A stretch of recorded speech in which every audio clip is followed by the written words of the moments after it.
أسرع أخبار كده من في حلقة جديدة من دروس عيال. السلسلة الجديدة دي يا جماعة نشأ فيها الآلة اللساني وأزهر فملحوظة، أنا مش مدرس، أنا طالب زيك، بس الآلة بالنسبة لي مادة مفضلة وبعرف أشرح. فمش تعمل سبسكرايب عشان الشرح أكيد يعجبك. ويلا بينا. ولا الأدب عندنا اتقسم وحدتين. الوحدة الأولى أول حاجة فيها الدرس التمهيدي، بعد كده عندك الطباعة والصحافة والترجمة وتصرف العلم، وفيها الدرس الثاني اللي هو الازهر الشريف للشيخ محمد عبده. فاحنا في الفيديو ده هناخد ان شاء الله الدرس التمهيدي وهناخد الطباعه والصحافه، وفي الفيديو الثاني هناخد الترجمه وتصرف العلم والازهر الشريف. فقبل ما نبدا بالدرس التمهيدي وهسيب لك برضه البي دي اف ان شاء الله موجود في قناه التليجرام تحت في الوصف، ادخل اشترك فيها، هسيب لك بيها في دي اف هناك واسئله هناك تدخل تذاكر منها تفاصيل جامده جدا للادب، فادخل اشترك فيها دلوقتي اهو. ويلا بينا نبدا بالدرس التمهيدي. الدرس التمهيدي بنمر ثلاث محطات. المحطه الاولى وهي الحمله الفرنسيه سنه 1798، والمحطه الثانيه هي حكم محمد علي على مصر، والمحطه الثالثه هي حكم الخديوي اسماعيل. فنبدا باول حاجه وهي الحمله الفرنسيه. بناء على كتير في مصر بدأت 1798 وانتهت 1801، يعني قعدت 3 سنين. وكانت بقيادة عامة نابليون بونابرت اللي كلنا عارفينه، وده كان أول لقاء بين المصريين والفنجرة من ساعة الحروب الصليبية. والفنجرة دول اللي هم الأجانب، اللي هو جنب الغرب ده بيقولوا عليه الفنجرة، أي حد إنجليزي بيقول عليه فنجرة. وكانت مصر من ساعة الهادي الأيوبي كانت حضارة العالم الإسلامي، وكانت من أهم مراكز الثقافة والحضارة. لما جه الاحتلال الفرنسي لها ضعيفة وغرقانة في الجهل والفقر، واجه المصريون الحملة الفرنسية كأنه عدو غازي جاي يحتل بلدي، فجاي يقابله عدو قوي. وتأثر انتباه المصريين مما رأوه مع الحملة الفرنسية من حضارة وحاجات ما شافوهاش قبل كده. فكان المصريين في دهشه عظيمه جدا وكبيره. ايه هم اللي عملوا الحمله الفرنسيه عشان يخلوهم في الدهشه دي؟ وإلا اول ما جه عمك نابليون مصر انشا مسرحيه كانت بتتعمل كل 10 ايام، يعني كان في مسرح كان بيقام كل 10 ايام بيتعمل احتفالا الانجليزي بالحمله الفرنسيه، يعني احتفالا ليهم كده كان بيجمعهم كل 10 ايام يعمل لهم مسرحيه. فده المصريين كان اول مره يشوفوه، اول مره يعرفوا يعني مسرحيه اصلا، فكانوا ده شيء. لا وكمان انشأوا مدارس فرنسيه لاولادهم اللي جايين، يعني هم جايين يحتلوا البلد، فجايين بقى قاعدين يخلفوا بقى مطلوبين، فعملوا مدارس لاولادهم الفرنسيين يتعلموا فيهم. واصدروا جريدتين، والجريدتين دول كانوا اول مره مصر اهل مصر كان عارف يعني ايه جريده اصلا، كان واحده باللغه العربيه واحده باللغه الفرنسيه. واسسوا مكتبه عامه ومعمل للورق، واسسوا مراصد فلكيه وابحاث رياضيه واماكن للبحث والنقاش والتصوير. ومعمل العلم المصري ده كان بيتجمع فيه زي نظام ديوان، بيتجمع فيه اهل البلد ويشوفوا هم محتاجين ايه وبيتناقشوا مواضيعهم مع بعضهم. ده اتحول الى النظام الفرنسي سنه 1798، والف فيه نابليون بونابرت 48 عالم يمثلون مكان العلم والمعرفه والثقافه. وكمان انشأ في كل مدينه كبيره ديوان، بحيث ان كل مدينه لها الديوان بتاعها. فده هو اللي ادى دهشه للمصريين، كان اول مره يعرفوا الحاجات دي، ما هم كانوا عايشين في جهل وظلام وجا يشوفوهم على كده، فاول مره يشوفوا الحاجات دي فاندهشوا منها. ولكن سار عليهم الشعب المصري لانهم كانوا يفرضوا عليهم الضرائب، وكانوا يغتصبوا الخيرات بتاعتهم يصدروها لبره البلاد. فسار عليهم في اكتوبر سنه 1798. حاول الفرنسيين بضدتهم ودخلوا المساجد بالفرسان، وحاول نابليون بونابرت ان هو يقتل الشعب المصري، ولكن ما قدرش، واضطر ان هو يطلع من مصر. كانت الحمله الفرنسيه هزه عنيفه على مصر. هدول ايقظتهم الجهل والفقر اللي كانوا فيه، لانهم اكتشفوا انهم كانوا عايشين في ذله من الظلام والاكتئاب والفقر، كانوا عايشين في مكان جهل. وده كان دافع انهم يفكروا يعملوا نهضه كبيره تشمل بها مصر كلها وتبقى احسن ويبقى زيهم زي الفرنسيين بالظبط. يدخل المحطه الثانيه واللي هي محمد علي. وهنا في سؤال مهم جدا، وهو عوامل التمدن والتطور في اثناء حكم محمد علي. سبب ببساطه كده، محمد علي اول ما تولى الحكم نجح في الافراط من تخليص من اقسامه، ونجح في ان هو يخلص على اقسامهم. ولما نجح حطهم في القلعه ونزل عليهم مسخر، وكان عايزهم اللي خدناه في اعدادي دي فاكرها. هو اول حاجه عملها تخلص من الاقسام عشان يعمل دوله قويه لنفسه ولعياله وذريته اللي جايه بعد كده يعني. هنا ساعتها استفاد بمجهوده ده في عده مجلات، وان حكمها ان كان حكما فرديا ملكيا اللي هو محمد علي بس، مفيش حد ما فيش حد، ده رئيس مش عارف تحتيه مش عارف ايه يمشي عليه كده، فاهم؟ كان هو محمد علي بس اللي كان ماسكها وكان ماشي الامر كلها. اخذ محمد علي هنا دول الغرب نموذج هدف ليه ان هو يعمل زيهم ويبقى احسن منهم كمان. بدا ياسس دوله مصر الحديثه على اساس الدول الاوروبيه، اهتم بالجيش واهتم بالصناعه واهتم بالزراعه وشق الترع وتنظيم الري تحت نظاما اداريا يربط المدن والقرى. عمل نظام كده جديد يربط بين المدن بالقرى بكل حاجه، يعني نظام كده جديد هو اللي منزله، فاهم؟ ان وسائل تحقيق النهضه هو التعليم. الأول بعثة كانت في عهد محمد علي، وأسس المدارس وأسس المطابع والصحافة. حتة عايزة منك محمد علي إن هو رأى أن أهم وسائل النهضة هو التعليم، أهم وسائل النهضة هو التعليم، ده أهم هدف محمد علي، عشان دي بيجي على الأسئلة كتير. فخليك في الحتة دي. النهضة الثالثة واللي هو عمك الخديوي إسماعيل. تقريبا الخديوي إسماعيل الروح المصرية، فظهرت النزعة المصرية، فيعني ببساطة كده المصريين حبوه يعني. بحر العلم بقى للعلم، يعني ما كانش زي تأسيس الجيش زي ما محمد علي زي ما قال كده ان هو العلم لا عشان الجيش وعشان انهم نهضه، لا خلينا العلم من العلم نفسه. هتتعلم خليك تعلم نفسه، مش الجيش تأسيس زي ما محمد علي.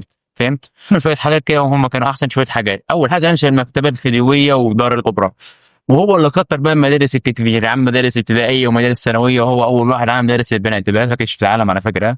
كنتش بتتعلموا انتوا. ويقول عزيز ان هو عمل 40 مدرسه ابتدائيه واثنين من مدرسه ثانويه. ده عمل قناه السويس، وده كان لها اثارات ايجابيه واثارات سلبيه.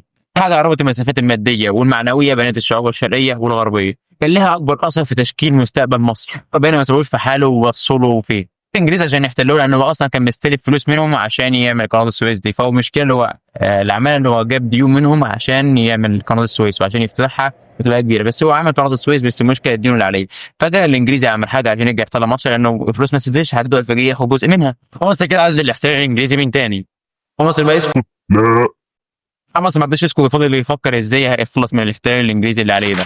اول ثوره ليهم اللي كانت الثوره العربيه سنه 1882، وفضلت الثورات مستمره لحد ثوره 19 ده بثوره 1952، والحمد لله كده البلد رجعت تاني ومن الاحتلال اللي كان عليه. اهم قرارات ثوره 52 وهو تاميم قناه السويس. هيجي يقول لك هنا علل او ما النتائج مرتبه، خلي بالك من السؤال ده. كل ده يكون شريانا يضخوا خيراته في خزائن المصريين، مش في خزائن الناس اللي بره اللي هم الاحتلال الانجليزي وكده، اللي هم كانوا بياخدوا الفلوس دي عشان كان عليهم فلوس مديرين مصر. فخلوها ان يكون ليهم هم، يتحط في خزائن المصريين مش الناس اللي بره. التأميم الثلاثي كان من هذا التأميم برضه، وحرب 67 برضه كانت من التأميم برضه ده. فقال الحمد لله خلص من التأميم ده كله في حرب 73، اللي حرب 6 اكتوبر اللي كانت في 10 من رمضان سنه 1973.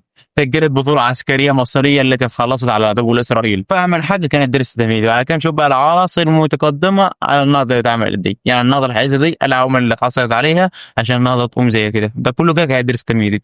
يلا بقى نخش في اللي بعديه. عوامل النهضه الحديثه كانت الطباعه والصحافه والترجمه واتساعة مجال علمي. فاحنا زي ما قلت لك هناخد الطباعه والصحافه الاول، بعد كده نسيب لك اتساع المجال العلمي والترجمه، ومع الازهر نقرا في الفيديو الجاي ان شاء الله، عشان بس الفيديو ما يكونش طويل ويكون حلو. يلا بينا.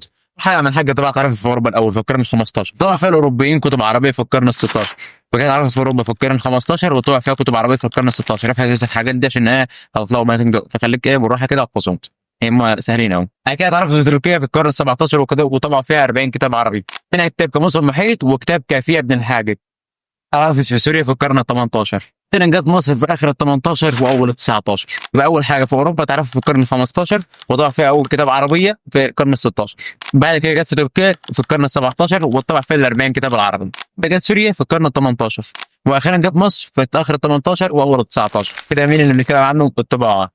طلب بقى مصر الطباعه دي في المطبعه اللي كانوا سايبينها الحمله الفرنسيه اللي كانوا عاملوها هناك، اللي حمد عليك خدها وظبطها هناك وسابوها اللي هي كانت في ولاء، فاستخدمتها مصر في الطباعه في الاوراق والحاجات اللي لسه هنشوفها. يلا بينا. فعاد محمد علي انشأت اول مطبعه مصريه كانت في مطبعه بولاء، تتباع الكتب العربيه والتركيه. انشأت اول صحيفه وعرفت بجورنال الفريوي، وتحولت بقى للواقعه المصريه.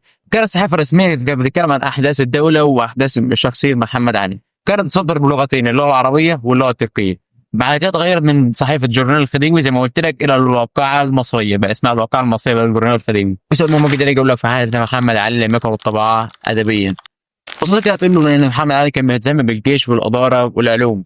اخر كانت 19 كترت لما طبع، فبالتالي كترت الكتب المطبوعه، الكتب القديمه والدواوين والشعر العباسي، ومنها فتى الجاحظ اسمه كتاب كلانه ودمانه، هو اسمه كده. كتب ابن خلدون. شافوا اساليب جديده في الممارسه بيناتهم غير الاساليب اللي كانوا متعودين عليها زمان، هذه متكلفه مملوءه بالسجع والالوان البديع. ما كانتش مطبعه انها تطبع الكتب القديمه فقط، بل بدات تاخد كتب الدول الغربيه وتترجمها وتطبعها عندها وتوزعها عندهم. ترجمها الاعلام المصري من الناس اللي اتقنوا اللغه الاجنبيه. كانت من اكثر الكتب مترجمه في النصف الثاني من العصر 19. ما فيش برضه الكتب الاوروبيه بس، لا، وياخدوا الروايات بتاعتهم كمان ويترجموها هنا ويطبعوها. انا سايق اقول لك ما اثر الطباعه في النهضه الادبيه في مصر. كل قصه الشعب المصري من الجهل وكان فيه ووجهته الى امثال جديده في اللغه والادب والتفكير. بقى زمان كانوا بيستخدموا النسخ في الكتابه، كانوا بيفضلوا يكتبوا الكتاب بالريشه، الريشه دي الحبر يفضل يكتبوا فيها، فالكتاب كان بياخد وقت كبير جدا، بياخد سنين ويتكلف كمان كتير على ما يخلص. يعني ممكن ياخد 3 4 سنين على ما يخلصوا كتاب واحد ويكون منه نسخه واحده بس. فده ياخد الكتاب ده كان لازم يكون غني، عشان الكتاب كان صحيح كان بيبقى غالي لانه معمول في وقت كبير جدا. فالطباعه جت سهلت الوقت ده وجت سهلت السعر كمان. هذه الطباعه بدل ما كان بيطبعوا كتاب واحد كان بيطبعوا الاف الكتب، فده ادى الى فتح مكتبات كبيره لنشر الكتب وبيعها. انشات دوله الكتاب العام امام المعلمين، هتقولوا اللي يقرأوا فيها ما لا يقدرون على شرائه. يعني كانوا بيعملوا دور الكتاب كده، وقت الكتاب كده بيحطوا فيه الكتب دي، الناس اللي مش قادره تشتري الكتاب كانوا بيقعدوا يقرأوا فيها براحتهم مجانا من غير اي حاجه. طبعا على مبارك دار الكتب المصريه سنه 1870 تمويلها بالكتب في مختلف الاداب والفنون والعلوم. ما تفهمش كمان باللغه العربيه بس، لا اضاف طائفه كبيره جدا من اللغه الغربيه. ده كده بالنسبه للطباعه عام. نخش بقى على الصحافه. عرف الصحافه لما جه الحمله الفرنسيه اصدرت صحيفتي العاشر المصري ووريد مصر الإعشار المصري وبريد مصر باللغة الفرنسية، لذلك اللي ما كانش لها أي أثر على الشعب المصري، ما كانش بيهتم بيها لأنه كان شايفها إن هي بتاعت العدو بلغة العدو، فأصلا مش هيهتم بيها، وده العدو اللي جه يحتل بلدي، فأنا ههتم بيه أصلا. أحمد علي أصدر أول صحيفة في 1813 اسمها صحيفة جورنال الخديوي، كان سنة 1828. على فكرة هم تواريخ أوي على فكرة، احفظها كلها باللغه العربيه والتركيه عشان محمد علي كان تركي، بس لما جه رفع الطهطاوي مسكها اثرها وخلاها اللغه العربيه فقط عشان هي بتاع الشعب المصري، فاكيد الشعب المصري كله بيتكلم عربي فخلاها كلها عربيه بس. برضه بجانب الاغوار الحكوميه على بعض الطرائف الادبيه، هتقولوا انها كانت صحيفه رسميه تقدم باسم الدوله متمثله في شخصيه محمد علي. عباس سعيد سنة 1849 توقفت صحافة الواقع المصرية. هاجي أقول لك هنا علي هتقول له عزوفهم على النهضة ووسائلها، ما كانوش عايزين البلد إنها تضم النهضة اللي كان عاملها محمد علي لو العلم وإسماعيل مؤسس مدارس وكل ده، لا هم أغلب أصلا المدارس وكل ده عايزين البلد تبقى جاهلة زي ما هي، عايزين الشعب الجاهل يبقى جاهل، من الناس بس اللي الأغنياء هم اللي يتعلموا، لكن العبد يفضل عبد زي ما هو. ترجع أحد إسماعيل ومشغل الصحافة من تاني، بين عدة عوامل ساعدت على نهضة الصحافة في مصر، منها إصدار جريدة رابطة المدارس، وإصدار جريدة العيسوب كانت جريدة طبية، وطوائف السوريين واللبنانيين الذين جاوا إلى مصر، كان في سوريين ولبنانيين كانوا بره جاوا هنا إلى مصر، إصدار جريدة المؤيد وإصدار جريدة العلوة والوثقة، إنشاء الحياة البرلمانية وظهور الأحزاب السياسية وصحيفتها. هناخد كل العوامل دي بالتفصيل. أول حاجة إصدار جريدة الروضة والمدارس واللي أصدرها علي مبارك، الاهتمام بإحياء الآداب العربية وإنشاء المعارف والأفكار، أشرف عليها رفعت الطهطاوي. وبالنسبه لرفعت الطهطاوي اللي كان ماشي في اول بعثه في عهد مع محمد علي، كان في شفت زي ما قلت لك كده في محمد علي في اول خالص في الدرس التلميذي، محمد علي اول بعثه ظهرت منه اللي راحت لاوروبا، كانت اول بعثه كانت في عهده، هو كان من اول الناس اللي ظهرت في البعثه دي عشان تبقى العلم يعني تكون عارفها يعني كده. حاجه مجله اليحسوب، ودي اول مجله كانت تهتم بالطب والعلوم، اصدرها اثنين محمد علي بوقلي وابراهيم الدسوقي سنه 1865. ثالث حاجه ظهور الصحافه السياسيه، ظهرت بعد الحركة القومية اللي عملها فريق إسماعيل في الاستئناف الأقراضي عشان يعمل قناة السويس. أصدرت كل من جريدة وادي النيل لعبد الله بن سعود، وجريدة نزهة الأفكار محمد عثمان جلال وإبراهيم المريحي، جريدة تبكيت وتنكيت لعبد الله النديم. صحف سياسية، إصدار صحيفة المؤيد وإصدار صحيفة العلوة والوثقة. ابتدى الاحتلال الانجليزي لمصر وغلط اكثر الصحف، حمد صوت المصريين الوطني، شاء الشيخ علي يوسف صحيفه المؤيد، والافغاني ومحمد عبده صحيفه العروه والوسط. بعد كده انشاء الحياه البرلمانيه وظهور الاحزاب السياسيه. كان ظهور الاحزاب السياسيه اثر كبير في ارساء الصحف، فاصدر كل من مصطفى كامل جريده اللواء، وحزب الامه الجريده ده اسمها، وجريده مصر الفتاه، ثم تولى اصدار مجالات متنوعه الاسبوعي والشهري، ومن اهمها مجله المقتطف والهلال والسياسه الاسبوعيه والبلاغ الاسبوعي والكتاب المصري والكتاب والرساله والثقافه. يقول لك سؤال علي، لم تكن صحيفة الواقع المصرية تعتبر على الرأي العام المصري في أول الأمر. نجحت الصحافة في علاج الإبداع في الموضوعات السياسية والاجتماعية والاقتصادية. خاصة الصحافة فنون جديدة زي المقالة والقصة والقصوصة والمخاطرة. قالوا ان انا اصلا علي ايجابيات كتير جدا، فهو انت بقرا بحوالي صفحه سليمه لا هتقراها بس انت تعرف بس اجابه السؤال بتاعك وخلاص على كده فرصه الدرس يا معلم. والدرس ده في امان بصراحه، تعبت جدا في ام الدرس ده والله العظيم، تعب كبير جدا، فيديو كبير اصلا تعبت جدا فيه، فما تنساش تعمل لايك وسبسكرايب يا اسطى عشان ما تدفعش عليا بالحاجات دي، انا بتعب والله العظيم الحاجات دي، حتى لو انت مش بتدفع عليا الحاجه يعني انت مش بتخسر ولا تعمل اي حاجه، انت بتعمل لايك وسبسكرايب وخلاص على كده، مش محتاج اي حاجه تانيه. شكرا الفيديو الجاي والسلام عليكم.